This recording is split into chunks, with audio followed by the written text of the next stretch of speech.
Demon Slayer's world mirrors real-life Japan culture and folklore and is impressively detailed and accurate. Today, we'll dive into some of these incredible aspects, including Season 3 highlights for a comprehensive update. I'm sure you'll find it fascinating. Let's begin with Kukoshibo. While many of the characters in Demon Slayer resemble gods or spirits, Kukoshibo's backstory is directly linked to Japanese mythology. His character arc closely resembles that of Tsukuyomi, one of the three noble children of the Izanagi and Izanami. Tsukuyomi is the god of the moon, which is directly related to Kukoshibo's breath style. However, there's more to the story. Tsukuyomi was shunned by Amaterasu after killing Yukimochi, a fellow god.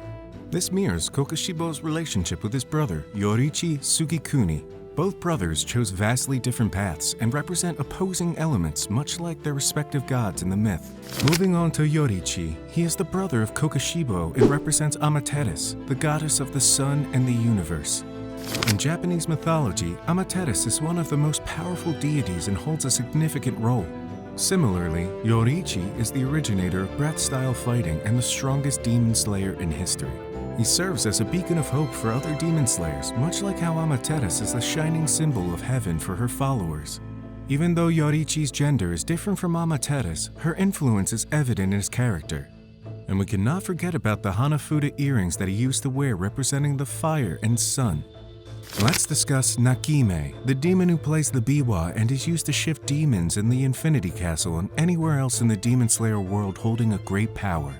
Nakime draws inspiration from the biwa boku boku, a spirit whose head is a biwa. Although Nakime doesn't resemble the spirit physically, she shares many of its personality traits. The biwa boku boku is said to be ambivalent and can often be found plucking its strings calmly in a tatami room. This closely resembles Nakime's behavior throughout the series, where she acts more like a gatekeeper than a fleshed-out character. The biwa boku boku also laments being seen as useless, a feeling that Nakime may also experience in the future since we haven't seen the full extent of her powers yet. Let's move on to the Tang demon. Although this demon doesn't get much screen time, it still draws inspiration from Japanese mythology. The Tang demon is based on the Akanami, a spirit or ghost that appears in Toriyama Saikien's book Gazu Hayaki Yagyo. Akanami is known for licking filth, particularly from bathtubs and bathrooms. They are not the most fearsome demons out there, but they are a perfect fit for the role the Tang demon plays in the show. This demon is at the bottom of the hierarchy, serving others and being seen as nothing more than scum. Interestingly, the Tang demon is not the only creature that originated from Toriyama Saikien's mind. As we are already talking about Toriyama Saikien, we should be talking about Yahaba coming from his pages as well. He's based on Tenome, creatures that are often blind, having their eyes in their palm rather than the face. When he was human, the Tenome got killed and deeply wished he had a pair of functioning eyes to see the face of those who attacked him, even if it was in the palms of his hands. So he came to live as a yokai, and let's not forget the creature had a desire to eat humans as well, which makes it even more relevant.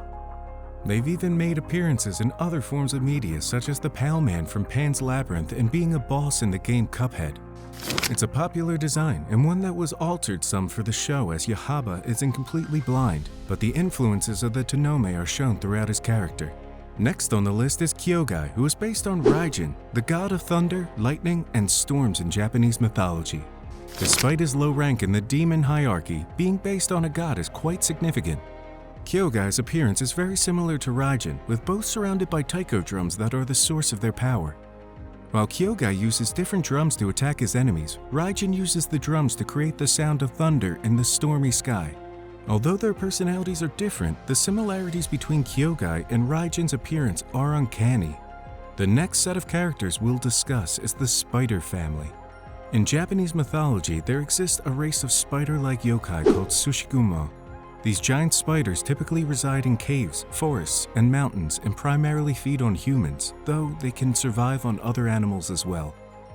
The term Tsushigumo is also used derogatorily to refer to renegade clans, which is fitting considering how dysfunctional and unlike a true family the spider family is in the series. The mother spider in particular receives nothing but abuse until meeting her end at the hands of the protagonist. While only half of the family seems to take on true spider-like qualities, and the other half appears more human, the inspiration for Tsushigumo is still clearly present. There is no way I would ever want this list to avoid Daki, who is your favorite demon waifu in the whole Demon Slayer series, having a unique character. Daki is a demon that seems to be inspired by not one, but two yokai, the Rakoro Kubi and the Jatai. The Rakoro Kubi is a woman whose neck stretches at night while she sleeps. They are not typically violent and they mainly feed off of lamp oil. However, there is a variation of them called the Nuke Kubi, whose head completely detaches and is much more violent, feeding on blood. The tales of the Nuke Kubi and the Rokuro Kubi stood out in the Edo period, which is the same period in which Gyutaro and Daki turned into demons. The Jatai is an obi that comes to life at night to strangle men. The combination of these two yokai creates an almost perfect description of Daki. Let's talk about Inosuke, one of the trio of protagonists in Demon Slayer. While most of the show's mythical creatures are depicted as malevolent spirits or monsters, there are also some that have benevolent intentions towards humans. One such creature is the Baku, a divine beast that safeguards humanity by devouring their bad dreams. Despite being a force for good, the Baku is feared by many yokai, just as demons come to fear Inosuke for his impressive fighting abilities. Interestingly, the two share a resemblance in their appearance, as the Baku is depicted as a hybrid creature made up of various animal parts, while Inosuke sports an equally unusual look, with his body covered in animal hide and his defining feature being a boar's head. The final character on our list is none other than the Demon King himself, Muzan Kibutsuji. And no, I'm not talking about Michael Jackson at all. It's hard to miss the obvious inspiration for his character, especially for those familiar with Japanese mythology. Muzan is directly modeled after Nurari-hyan, the supreme leader of all spirits or ghosts in Japanese folklore. Like Nurari-hyan, Muzan is obeyed without question by his demon followers in the series. The two also share similar vanity, with Nurari-hyan's love for expensive food and Muzan's tendency to dress extravagantly. In addition, both are highly intelligent and cunning, necessary traits for their positions of power. However, unlike Nurari-hyan, Muzan does not possess the characteristic misshapen head. According to legend, the Mugen Train was based on the locomotive class 8620, which dates back to the Taisho era. An actual 8620 could be seen at the Kyoto Railway Museum as part of the Muka Railway SL Kyoroko exhibit. However, following the film's tremendous success, the Kyushu Railway Company built a very accurate replica of the train, complete with Infinity written on the front. The replica was in service for approximately 23 days, during which visitors could go inside, purchase merchandise, and even travel from Kumamoto Station to JR Hakata Station. Muzan Kibutsuji's Infinity Castle from Demon Slayer has a real-life counterpart located in Fukushima Prefecture's Okawasa Hotel.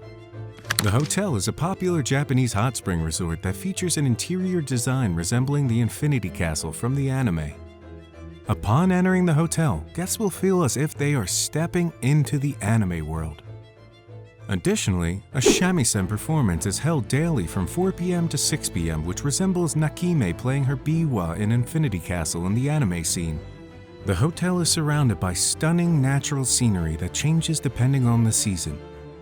In Kimetsu No Yaiba, wisteria flowers symbolize what demons fear.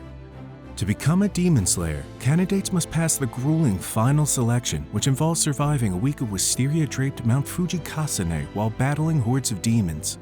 Interestingly, there is a real-life place in Japan that resembles this setting, the Ashikaga Flower Park. Originally a farm established in 1968, it was converted into a flower theme park in 1997 and features a variety of flowers blooming throughout the seasons, creating a colorful and picturesque landscape reminding us of the son and daughter of Kyogai greeting everybody. This is surely the most popular of the Kimetsu no Yaiba places in real life. The Itto-Seki split boulder is a famous sight in Demon Slayer, appearing in the final selection test where Tanjiro had to cut a large rock in half with his sword. This boulder is located in a Shinto shrine in Nara Prefecture, Japan, and is split down the center as if with one split stroke, giving it the name Itto-Seki, meaning a stone split with one stroke of the knife. Nowadays, this location has become a holy place for manga fans as they can recreate the memorable scene of the protagonist splitting a large boulder with a sword. Tanjiro Kamado and his younger sister Nezuko were born and lived on Mount Kumotori, which is also the highest mountain in Tokyo. Real-life locations like this mountain are very attractive to fans of Demon Slayer. Mount Kumotori is the only mountain in Tokyo that exceeds 2,000 meters and is located along the border of Tokyo, Saitama, and Yamanashi prefectures. It also serves as the main stage at the beginning of the story when a demon attacks Danjiro's family and he carries his injured sister on his back as he runs down the snowy mountain.